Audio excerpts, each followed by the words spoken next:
Good YouTube, Quinn Wade coming to y'all with that instant analysis on the Milwaukee Bucks advancing in the NBA Cup by beating Orlando Magic 114-109. This game was a lot closer than the Bucks would like it to be. They couldn't really put them away the way that they wanted to, but they was able to get the lead in the third quarter and was able to basically ride that home to a certain extent, and they improved to 13-11. The Magic go to 17-10. Milwaukee did lose the first quarter 33-25, but they won the second quarter 35-26, and then they dominated the third quarter 20-13. Giannis and Dame really did what they had to do to carry this team offensively, and they really needed them to step up and create offense as the Magic continued to struggle to score. And Orlando did score 37 points in the fourth quarter, and they beat the Bucks 37-34 in the fourth quarter. But the lead was so good after that third quarter that the Bucks was able to keep it, and they was able to put away the chances of the Magic being able to defeat them all the way done in that fourth quarter, even though they lost it when it comes to score wise. Tristan da Silva, 6 points, +7, and plus minus one personal foul, 3 turnovers, 2 rebounds, one was offensive, 4-4 from the free throw line, 0-1 from three, 1-5 from the field. Wendell Carter had 8 points, +14, and plus minus he ended up fouling out 6 personal fouls, 2 turnovers, 1 block, 1 steal, 5 assists, 11 rebounds, 3 was offensive out of the 11. 4-4 from the free throw line, 0-2 from three, 2-5 from the field. I thought he was good today. He rebounded well. He did set good screens. He did make good passes. He did finish, and he got some stops, and he made it tough on Giannis. Not only him, but Goga Batadze. He had 12 points. I feel like he stayed in front of Giannis, made it tough, even though he did get in foul trouble. They made him travel and turn the ball over a lot, and that's the best you can do against a guy that's going to take a lot of shots. He was -4 and plus minus 5 personal fouls, 1 block, 1 steal, 4 assists. He had 14 rebounds, so a double-double for Batadze. 5 of them was offensive, 0-2 from three, 6-13 from the field. Contavious Caldwell Pope had 7 points, -1, and plus minus 2 personal fouls, 1 steal, 1 assist, 1 rebound, 1-2 from the free throw line, 0-2 from three, 3-7 from the field. And then Jalen Suggs, he became the guy.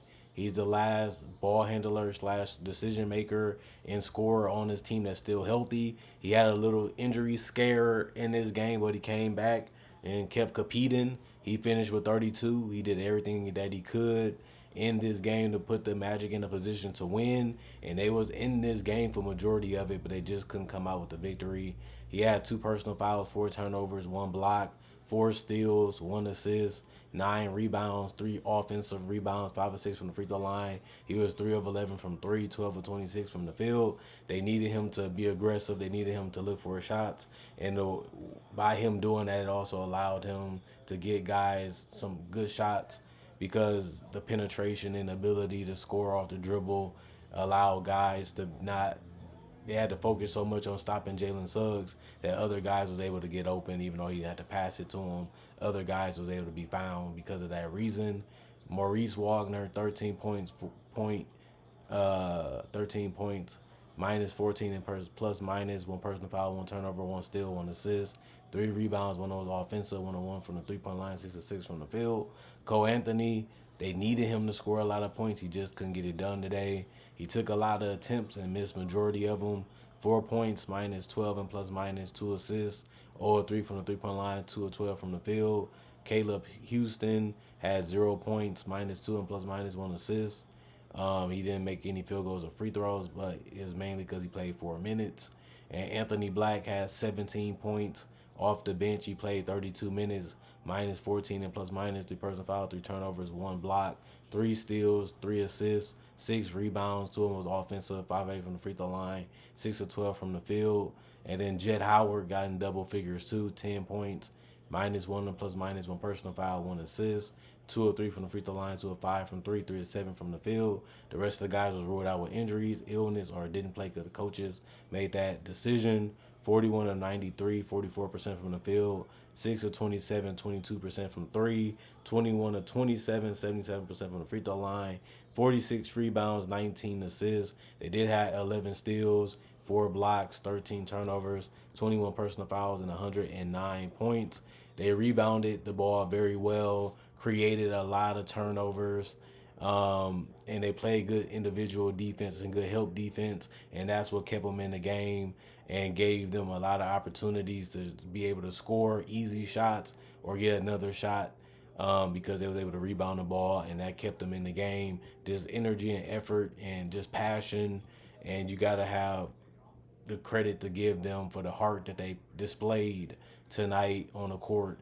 And the Bucks had a challenge more than they probably thought that it would be tonight, and that just shows you how hard the NBA really is. Torian Prince had 0 points for the Bucks, -4 and plus minus, 1 steal, 1 assist, 2 rebounds, all one from the 3 point line. It was his only attempt. Giannis Galopin-Kumpo had 37, led everybody today in scoring, +5 and plus minus, 1 personal foul. He did have 6 turnovers, 4 blocks, 2 steals, 1 assist, 7 rebounds. It's good that they was able to keep Giannis below 10 rebounds tonight, even though he did play 36 minutes. It just show you how good the Magic was scrapping for everything that they can get, because they needed to be able to stay in this game and give themselves the opportunity to win.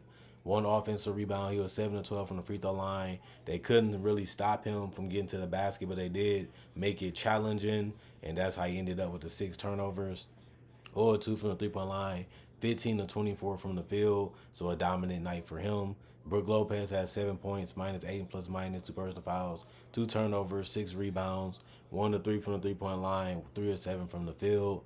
Damian Lillard stepped it up a little bit tonight, 28 points, +2 and plus minus, 4 personal fouls, 4 turnovers, 1 steal. He did have 9 assists, 2 rebounds, one of was offensive, 10 of 10 from the free throw line, 2 of 5 from three, 8 of 15 from the field. Did a good job facilitating, did a good job spreading the floor and attacking in multiple ways tonight. Damian Lillard still have a lot left in the tank. He's basically showing that this year. Andre Jackson, 5 points, -9 and plus minus, 2 personal fouls, 2 rebounds, one of was offensive, 1 of 3 from the 3 point line, 2 of 4 from the field. Bobby Portis, 22 points, 10 rebounds, so a double double for him. +11 and plus minus, 1 personal foul, 1 block, 1 steal, 4 assists, 2 of 3 from the free throw line, 2 of 3 from the 3 point line, and 9 of 11 from the field. Just was really good, hitting the mid ranges, hitting the threes, hitting the post shots, rebounding the ball, playing a little bit of defense, and also facilitating. Chris Middleton was 0 2 from the field, 0 1 from three. He did have 4 rebounds and 8 assists. He's really been smart, using himself as a way to find open guys while still trying to take shots that he know he can make. And I think his playmaking has been one of the things that he has really done well since he has returned back to the court for the Milwaukee Bucks. 3 steals, 2 turnovers, 2 personal fouls, +4 and plus minus, 0 points. Gary Trent Jr., 2 of 4 from the field, 2 of 4 from three, 2 assists, 1 steal, 3 personal fouls, +11 and plus minus. He only had 6 points.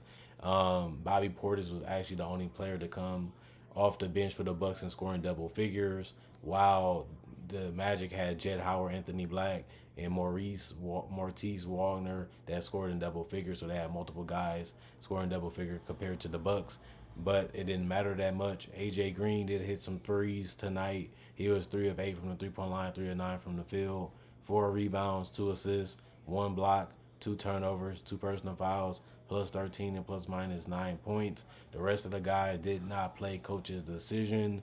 They was 42 of 77, 54% from the field, 11 of 30, 36% from three, 19 of 25, 76% from the free throw line.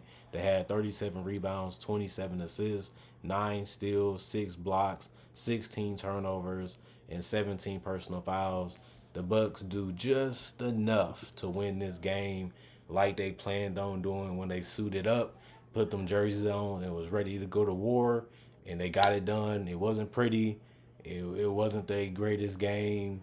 It wasn't a dominant game as a team for the Milwaukee Bucks, but they ended up getting it done. This was a no excuse. You should be able to win this game, and especially if you feel like you're still a contender, like the Bucks still do, and they got it done. Now it gets a little bit more challenging in the next round and a round after that, but the Bucks This is a different team.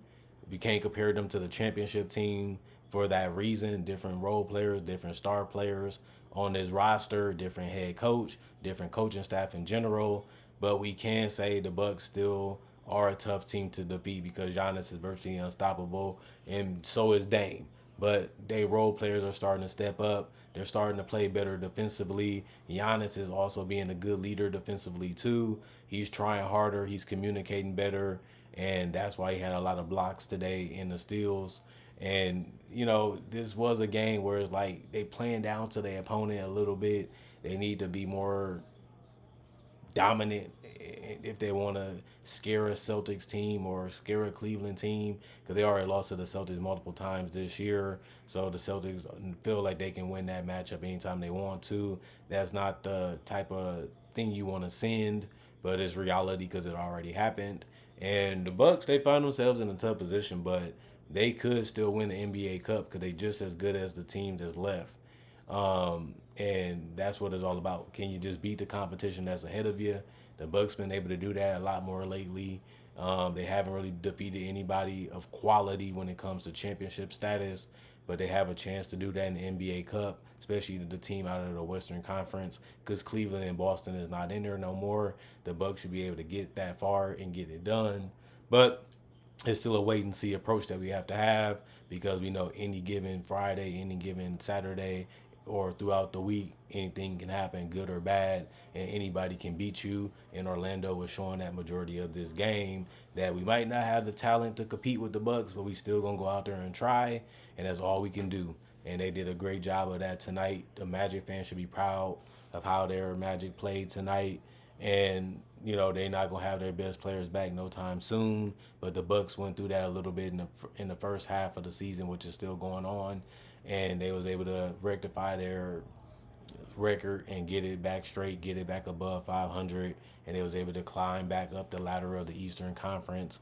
And now they have to earn their respect again as a contender as the season continue to progress.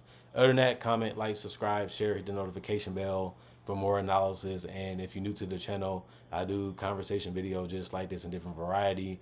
Not only that, I also do breakdowns of legends, current players, rookies, future stars, and current stars. And I also cover the draft. So if you like draft coverage, breakdowns, and NBA conversation, this is the channel for you. Check out my videos on my channel that I have. I already have over 3,000 of them.